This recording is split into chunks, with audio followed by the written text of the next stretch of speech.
DMK கவர்மெண்ட்டை வீட்டுக்கு அனுப்புவதற்கும் பொறுப்பு அப்படின்ற ஒரு மிகப்பெரிய பொறுப்பை கொடுத்து உட்காந்து வச்சுருவாங்க. அவருக்கும் அண்ணாமலை தான் அனைத்தும்.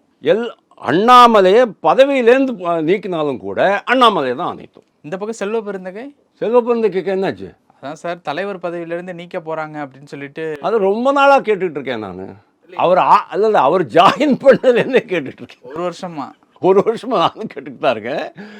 இன்னைக்கு அந்த விஷயம் ரொம்ப அது யார், அந்த சவுத்தில் ஒரு அம்மா இருந்தாங்களே, விஜயதாரணி, ஜோதிமணி, இங்கே இவர் திருவள்ளூரில் ஒரு பேர் என்ன, சசிகாந்த் செந்தில், கார்த்தி சிதம்பரம், எல்லாருமே சொல்லிக்கிட்டு தான் இருக்கிறாங்க.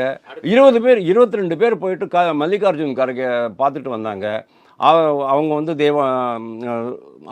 தே வாண்டட் டு மீட் ராகுல் காந்தி ஆல்சோ. ராகுல் காந்தி இருக்கலை, பார்க்க மாட்டேன்னு சொல்கிறாரா என்னன்னு தெரியல.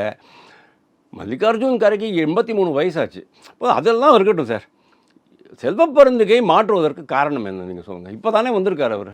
இது ஆம்ஸ்ட்ராங் வழக்கு எதுவும் ஆம்ஸ்ட்ராங் வழக்கு அது அப்படியே நிற்குது. ஆம்ஸ்ட்ராங் வழக்கில் ஓரளவுக்கு ஒரு மேனேஜ் பண்ணிட்டாருன்னு நான் வச்சுக்குவோம்.